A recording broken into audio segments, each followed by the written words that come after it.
In today's video, we have several NHL news updates to talk about, including some signings. We have many roster cuts and many players going on waivers again. We also have an update on the Mikko Rantanen RFA situation and some latest NHL trade rumors involving the Montreal Canadiens. Would they actually consider trading young prospect goaltender Cayden Primeau? Apparently, Marc Bergevin's has been getting lots of calls. We'll discuss all that coming up next.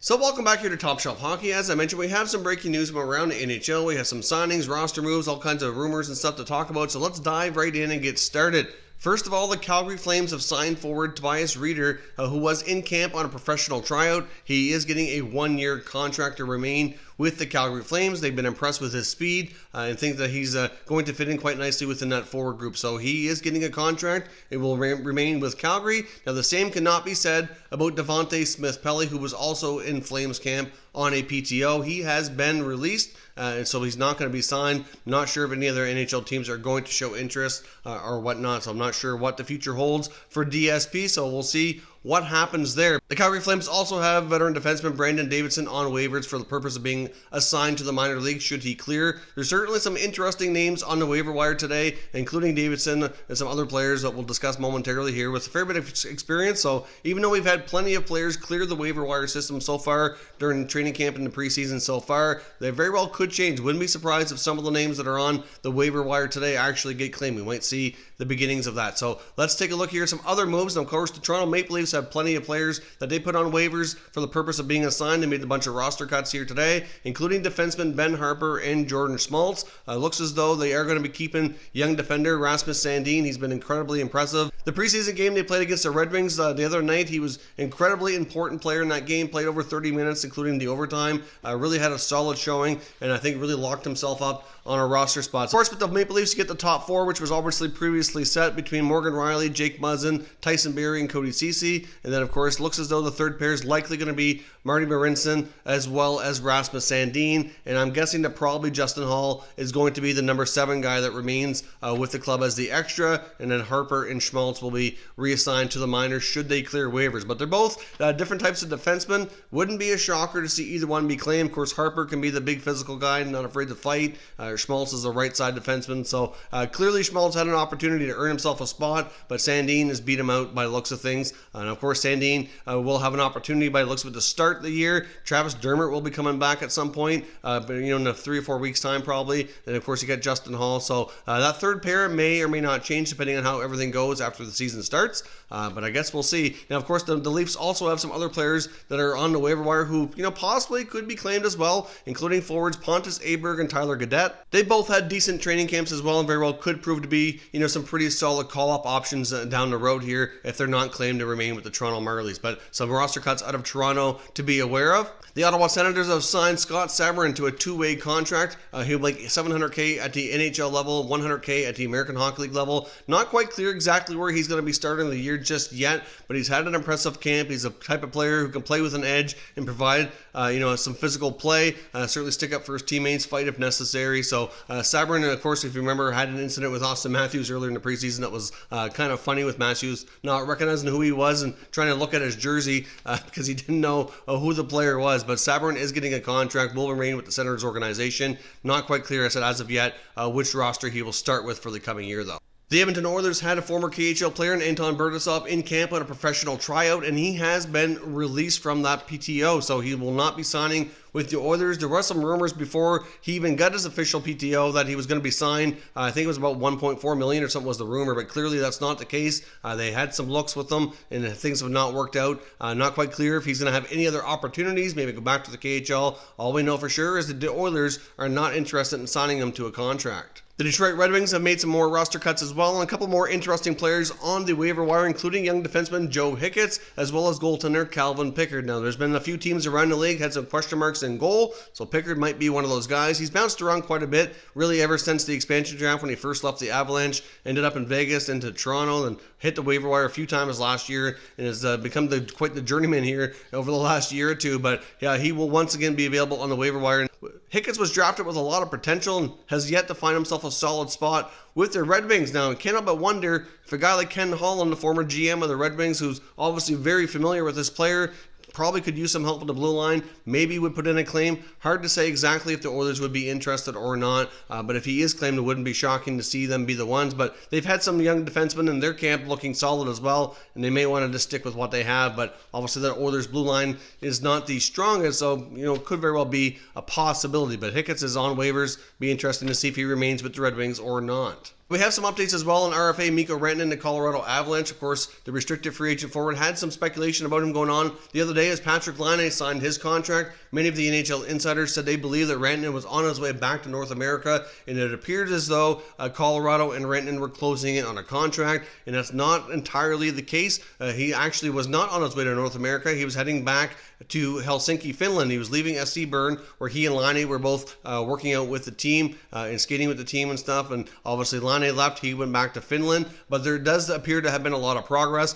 Now, Adrian Dater, who covers the Colorado Avalanche quite closely for Colorado Hockey Now, had some further updates to indicate that some of the other NHL insiders, they were kind of close on the information, but it wasn't completely accurate. The progress had been made on a deal, but it looks as though the Rantanen camp still wants to go above $9 million, whereas the Avalanche would prefer to have it under. So I do think it's fair to say that the talks have certainly been positive. The progress has been made. They're getting closer. Mikko Rantanen was also interviewed overseas and did indicate that things were a lot closer than they were, say, back in August. With the pressure of the season starting, things were getting closer, he said, but he wasn't going to get into anything more specific. He said he didn't really care long term, short term. He just wants to get into lineup and get playing, get back to the NHL here. So clearly I think things are close, but not like super close. Nothing's imminent, but I would hope that they can bridge that gap, get him signed here, whether it be over the weekend or first of the week before the season actually gets underway.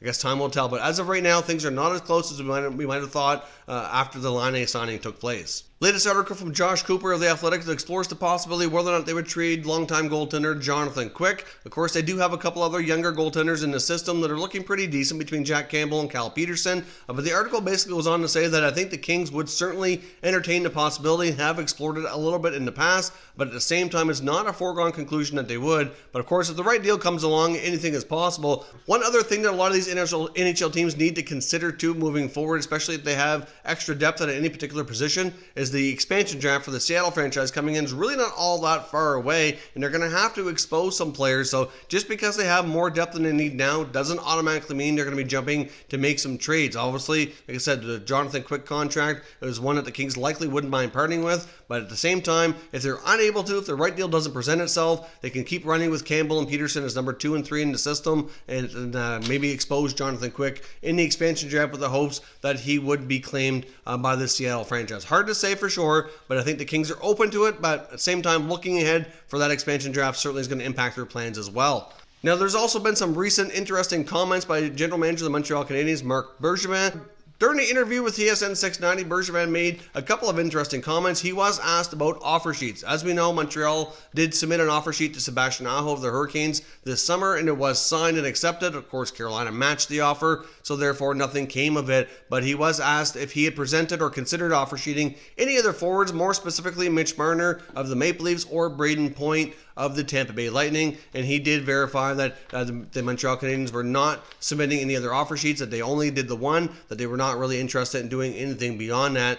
So as we had heard rumors about Marner having other offer sheets that were presented but not signed, and there was some talk as well about Braden Point being presented one. Of course, we never really got a lot of firm information on that, or really hasn't been a whole lot of chat since he's been signed around it, but there was some talk earlier that he was presented with one but didn't sign it as well, but we can't verify that 100% at this time. But Marc Bergevin did verify that they were not doing any other offer sheets besides the one that was done, and that was it. Now, he also went on to mention the fact that he's been getting a lot of calls on young goaltender Cayden Primeau, which I found kind of weird. It's not something that's common for NHL GMs to publicly comment on players that they're getting calls on, especially one that's a prospect goalie, potential goaltender of the future after Carey Price, down the road someday. He's a 7th round draft pick. He's had a really solid training camp. Certainly played really good last year as well. Like, he's an up and coming top prospect goaltender. I'm just not really sure why he would go on to talk about the fact that he would only consider trading him if he was able to get a number one center iceman. Is he maybe putting out a vibe to the other NHL GMs to say,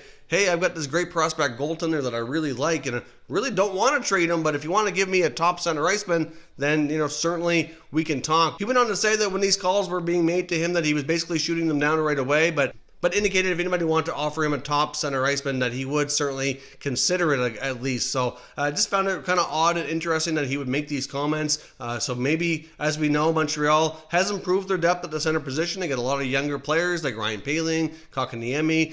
Philip Deneau certainly played much better last year. They experimented with Domi at center, which worked out well as well. So they don't really need the center iceman that they used to, but at the same time, not really sure that we can say that they have that dominant number one center iceman, which would certainly be a really nice addition to really take them up another level, to take them from being like a bubble playoff team to a potential contender. So certainly it makes sense in a way that Montreal would possibly consider that. With Carey Price under contract for a lot of years yet, and certainly still playing quite well. I can understand why they would consider it. I just found it odd that he would go out of his way to make it known that he's been getting calls and would only consider doing it for a number one center iceman. I'm not really sure anybody's really going to be calling him to offer that up. As much as Cayden Primeau is a solid prospect goaltender, I just really don't see that being something that a team is going to come calling on right now. There's not too many teams that I know of in the NHL who have a top center iceman that they would be willing to trade, especially just for a prospect goaltender. I mean, he's a solid prospect goalie, but still, just don't see it happening. Thought it was kind of odd, so I wanted to mention it here today. See what everybody out there thinks. What do you think of the Mark Bergevin comments regarding Cayden Primeau? Do you think there's any chance he would get that offer that he was looking for? And do you think it's something that he's kind of just putting out a vibe to see if any other NHL GMs would bite and maybe make an offer that he would really be interested in? So that is all your latest news updates for today. Of course, remember, if you're new to the channel, consider subscribing